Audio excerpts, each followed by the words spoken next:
there is an escalation because the Biden administration called it an escalation, and now they're responding to it. So yes, Russia continues to press militarily. It wants to take every advantage of Joe Biden while he's in office, grab every inch of territory while he is in office, and then deal with Trump afterwards. So this escalation has occurred. Biden has decided to respond significantly, right? Because let's think about this. In the olden days, in the Cold War, there was Russia or Soviet Union, the United States, and the client states. Well, where does Ukraine fit in that particular intellectual model? But the reality is that the United States is supplying weapons that will land deep into Russia, and that is very concerning. President Biden's decision to allow Ukraine to fire powerful US missiles at targets inside Russia comes after months of appeals from President Zelensky. Biden, who leaves office on January the 20th, is understood to have given the go-ahead for Ukrainian forces to use the Army Tactical Missile Systems, ATACMs, with a range of 190 miles against Russian military installations. Matthew Miller, spokesperson at the US Department of State briefing, did not confirm the change. I'm not going to speak to or confirm any policy changes, but when you look at escalation of this conflict, it has been Russia that has escalated the conflict time and time again. And that includes just in the recent month when Russia recruited the deployment of more than 11,000 North Korean soldiers who are now on the front lines in Kursk, engaging in combat operations against the Ukrainian military. That is a major escalation by Russia, bringing in an Asian military to a conflict inside Europe. Well, Russia has warned that firing US missiles into its territory would be an escalation and would prompt an appropriate response from its forces. Allies of President-elect Donald Trump have also warned of the risks of such a move, with his eldest son, Donald Trump Jr., posting on X, the military-industrial complex seems to want to make sure they get World War III going before my father has a chance to create peace and save lives. Let's talk to Thomas Del Beccaro. He's a former chair of the Californian Republican Party. Good evening, Thomas. Hey, great to see you, Carol. Thanks for having me on. Well, really good to have you with us. What do you make of that widely reported decision by Joe Biden when he has just a couple of months left in power? Yeah, you hit on the subject, a couple of months. It's not normal in American history during what you would call the interregnum for a president to take such a bold move. But let's go back first to this issue of escalation. Regardless of what side you're on, whether you think favor Russia or whether you favor Ukraine, the reality is that there is an escalation because the Biden administration called it an escalation, and now they're responding to it. So yes, Russia continues to press militarily. It wants to take every advantage of Joe Biden while he's in office, grab every inch of territory while he is in office, and then deal with Trump afterwards. So this escalation has occurred. Biden has decided to respond significantly, right? Because let's think about this. In the olden days, in the Cold War, there was Russia or Soviet Union, the United States, and the client states.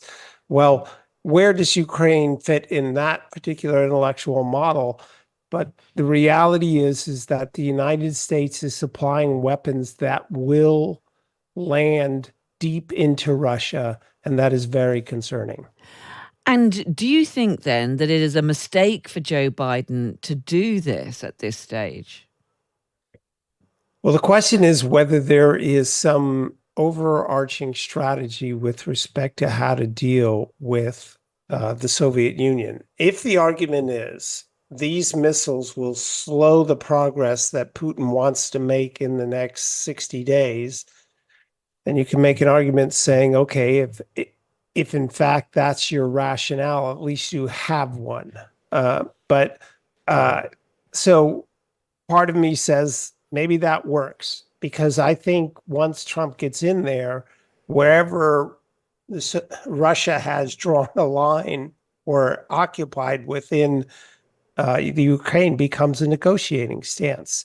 And then the question is, as they horse bargain, as we would say here, trading things, where does the Soviet Union end up? But Well, my the fear, Soviet Union doesn't actually exist anymore, I does mean, it? We've Russia, got I'm we've sorry. got the fight with Russia. Well, what do you think then that Donald Trump will do when he moves into the White House in January? Do you think that he will do a swift reversal on this decision? And I mean, how will he carry out this pledge to solve the war in 24 hours, do you think? He's going to tell Putin that unless you retract, unless you step back from wherever you are now, you're going to suffer the most severe sanctions that I can imagine, and you will go bankrupt. And therefore, your starting place is you're going to be in significant trouble for 20 years to come and not realize what you wanted to begin with. He starts with that position and then negotiates some sort of resolution to the war. It doesn't mean Ukraine is going to go back to where it was prior to the war, but it does have Russia pull back some amount. So what you're saying is that the kind of deal that Donald Trump would be likely to seek with President Putin would involve Ukraine giving up some of that territory which has been seized illegally by Russia. Yeah, I don't see Russia going all the way back to the borders before. I don't see how that's possible. Right or wrong, I don't see how that's possible. And what are you reading about the signals we're getting from those around Donald Trump and the people he's appointing to his administration? What do you think he is going to do on day one? Is that going to be the focus on the war in Ukraine, or is it going to be the focus on immigration and rounding up illegal migrants? Well, I think three things are going to start on day one. I think Trump focuses on Ukraine and Iran and also the border. And the focusing on the border should be rather easy because after 3 years of his administration, he got to the point where they figured out the best way to do this, and that can all be implemented very quickly. This is the rounding up of illegal migrants who come over the southern border into the United States. Shutting down the border. Step two, with regard to the border, is there are a series of court orders related to specific individuals that are to be deported. There is also the issue of finding the 13,000 plus murderers that are let loose in the United States. I think he focuses on those things and any existing orders and may not even go farther than that. So that happens fairly quickly. 94 executive orders were undone by Biden. He makes the choice to undo the undoing. Fairly simple because they know how it works. Then you go to Iran. He seeks to defund them. He does that quickly because he's done it once before. And then the issue of Ukraine will be more difficult. But I still think the idea that Russia will completely move out of Ukraine, I just don't see how that's possible. So I'm a skeptic as well, and hopefully I'm wrong. There's been quite a bit of controversy about so many of the appointments that Donald Trump has announced so far. We're hearing about potential for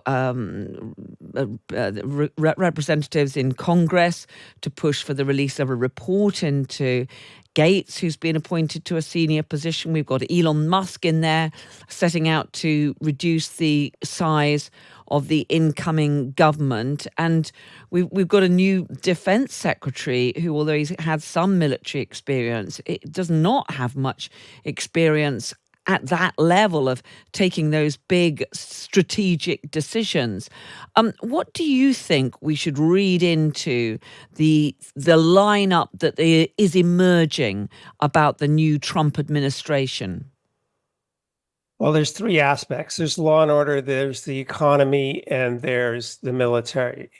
And yet they all interact in the sense that the United States governments, from city council to the federal level, spend close to 36% of the U.S. economy. When you throw in the cost of regulations, it hits 45%, and that is dragging down the U.S. economy.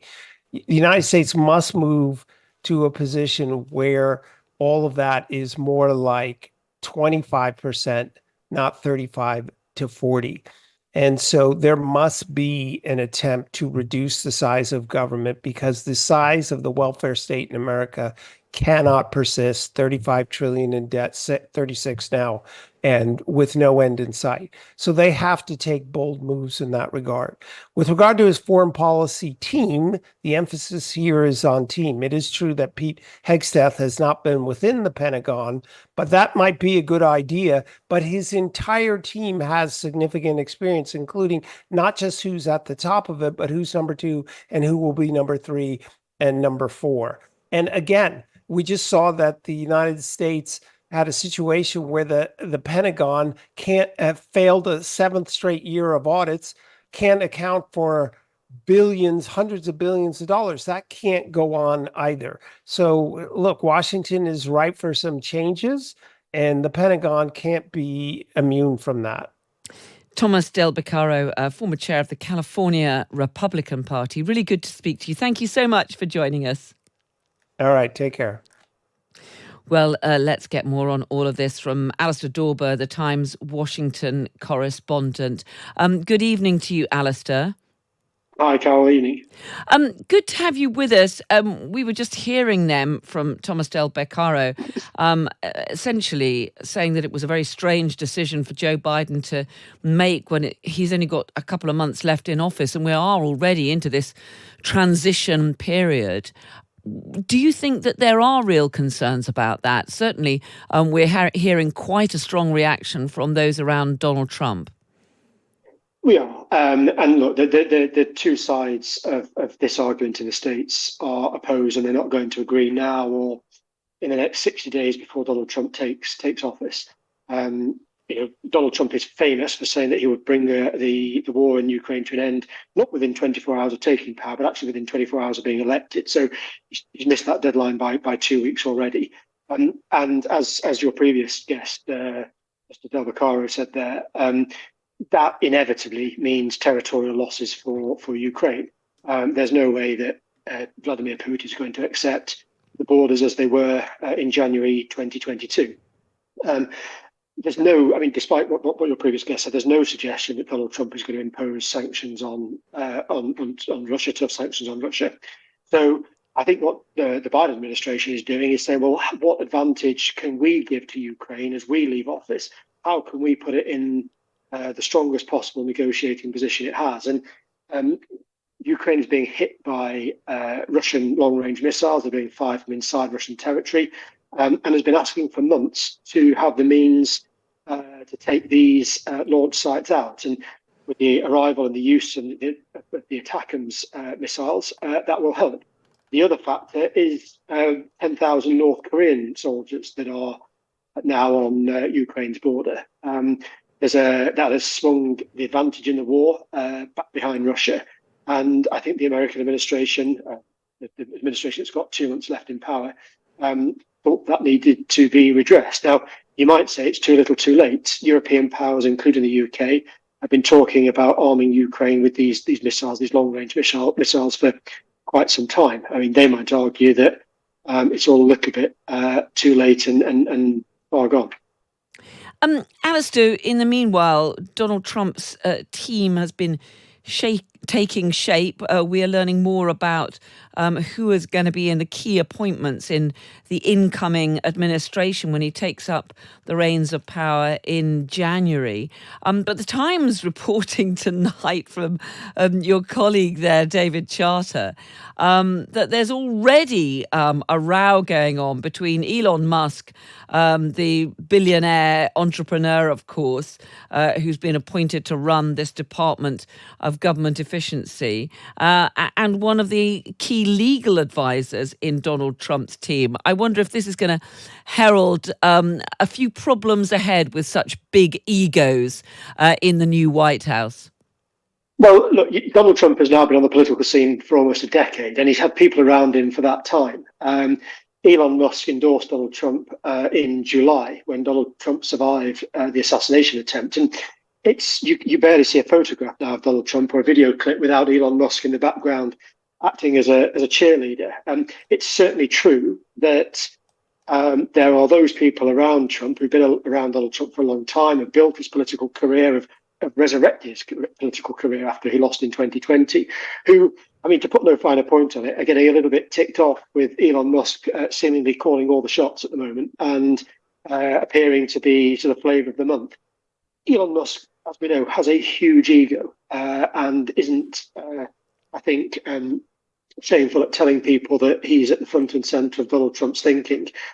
Whether that survives in Donald Trump land for too long, Donald Trump famously doesn't really like anyone else sharing the limelight, who knows? But we know that already there's tension between the established figures and those like Elon Musk, who might be considered a bit of a Johnny-come-lately. And we know that there was plenty of turmoil in the White House last time Donald Trump was in power. Will be a fascinating one to watch. Alistair Dawber, Times Washington correspondent, thank you so much for that. Thank you. Now, do stay with us here on Times Radio. We're going to get more reaction from Ukraine itself to that decision from Joe Biden